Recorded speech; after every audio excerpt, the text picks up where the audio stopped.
on to the next note. We're going to talk about Facebook because, of course, there's a bias on Facebook. I've been talking about it for years now. It's blatantly obvious to anybody with basic decency or honesty or common sense or integrity. But according to Facebook, a senior engineer at Facebook, his name is Brian Amerige.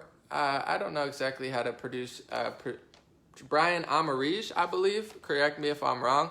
Senior Facebook engineer who wrote on the Facebook internal message board, "We have a problem with political diversity." So finally somebody on the inside is standing up against a political diversity problem at Facebook, Google, Twitter, all over the world, in social media, in politics. It's getting ugly.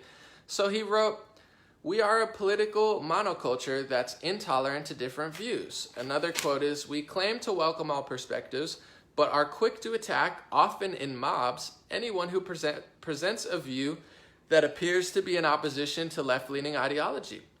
More than 100 Facebook employees joined. So this is a big revolution going on within Facebook of one person standing out, stepping up, and then 100 other people hopping on board, coming out of the shadows saying, yeah, we've worked at Facebook, we know this, we were just afraid to say it. And there's a lot of people like that at Facebook. You got to understand, a lot of coders and a lot of the employees, a lot of them are, right-leaning as far as I don't want to say the dark web. I'm not accusing them of being part of the dark web, but a lot of people who are really good at coding and hackers and people of this sort, they're often, they understand completely what's going on. They tend to be more anonymous type revolutionaries or 4chan, 8chan, really understanding the value that Trump has when it comes to internet freedom and all this stuff. So it's no surprise that a lot of people at Facebook are either Trump supporters or just normal liberals that know that things are getting ridiculously out of hand.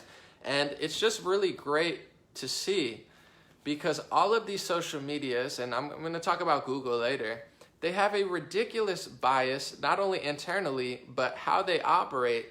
PragerU recently today, they put up a tweet that said that Facebook contacted them and let them know that it was a human employee, not an AI algorithm bot. I don't know which one's creepier.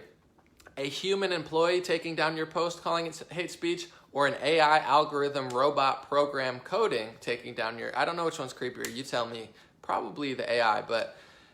Facebook informed PragerU that it was a human, so it was super liberal, probably, no offense, but I don't know if this is hate speech. It's a joke, but I don't know if comedy exists anymore. But I wanted to say, I'm sure she had 7 cats and writes for Huffington Post, but all jokes aside, a Facebook employee looked at PragerU's masculine post and thought that it was hate speech and took it down manually, so PragerU found that out today. As they're taking down PragerU's videos that have millions of views that say, why being masculine is important, Twitter is simultaneously promoting why masculinity is toxic, why your little boy should be a girl, why your 12-year-old boy should wear makeup, why your boy should be taking hormone injection pills or just changing into a girl when they're too young to even decide who they are. I mean, these are, the last one is a little bit exaggerated, but it's not when you look at what they're putting out in the news. They literally are. There are liberal parents that are injecting their kids with hormones at a young age. But Twitter is single-handedly responsible for multiple headlines talking about, boys being girls and how toxic masculinity is so toxic and terrible. So it's not only that they're promoting the opposite at a 96+% rate, but they're tearing down opposition. What does that sound like to you? They have 96% control of some news organizations, and they push. And then if you're part of the 4%, they put a microscope on you and act like you're taking over the country and kick you out of existence. I mean, if you're a normal liberal, if you're a normal Democrat or a normal progressive, this is one of the main fights of our generation.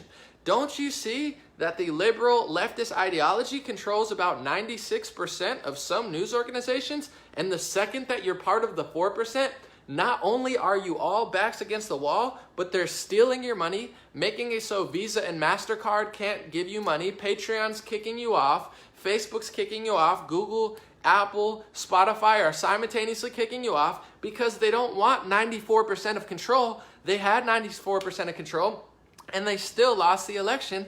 They want 100% control. And we're going to let them do that, and then we're going to be progressive socialists. We're going to win. We're going to beat the establishment with socialism. No, dum-dums. They don't That's not hurting them. They want socialism. That means complete control of the health industry. That means more tax money and more power. Sweden, ooh, Sweden's so good. Not only is it going far right now, they're about to elect a far right government, but Sweden's GDP is owned by the elites more so than any other place in Europe. Socialism doesn't spread the money around. Socialism lets the big corporations run rampant. It destroys small businesses and gives the government control of your money, your property, and your health industry. Oh, but we're going to stop the establishment. No, you're not. It's the 96% fighting against the 4%, and you guys are the useful dummies just aiding them think, oh, we're going to change the world by putting the whole health industry into the government's hands and calling it universal health care. You are the wolves in sheep's clothing that are leading the sheep to the slaughter, metaphorically.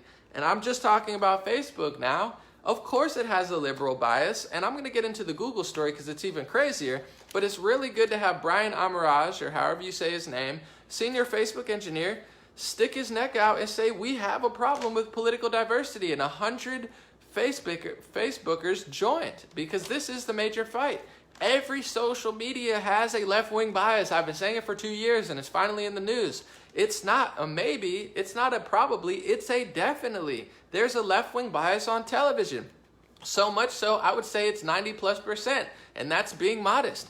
There's a huge liberal bias on Google. There's a huge liberal bias on Facebook. There's a huge liberal bias on Twitter. There's a huge, ridiculous 90+% liberal bias in hip-hop culture and also just music industry. There's a huge liberal bias in pop culture and celebrity. The entire world is being taken over by liberalism, and it's not to help black people and Latinos. It's to literally destroy any sort of rational conversation and oppose any dissenters and throw them off and have complete control. Oh my goodness, someone told me the truth. Meanwhile, you guys are talking about Ron DeSantis. Oh, he said monkey it up. He said monkey it up. But you don't care if 15 kids get slaughtered in Chicago every weekend, and you don't care that millions of people got displaced in Syria and Libya, and that there's slave trade and organ harvesting, and literally the past presidents and politicians have orchestrated one of the most twisted agendas in the Middle East that have led to millions of people getting displaced and Europe literally being destabilized by this refugee crisis that was created by United States politicians, and now it's destabilizing the whole world. Oh, but that doesn't matter because one politician used a Webster dictionary word that I didn't want him to use because I think it's racist, because I'm so racist I can't look at Andrew Gillum like a normal human. I gotta say he's a black man and I think he looks like I think he's a monkey. So anybody that says anything that has to do with monkey it up, I immediately think him instead of looking at millions of people getting displaced and people in Chicago getting murdered. Oh wow, you're so not racist because you make everything about race when it's not about race. It's about a failed ideology that you're hiding behind black people, Latinos that don't even like you. Trump's support is going up because no one agrees with you. On that note, I want to talk about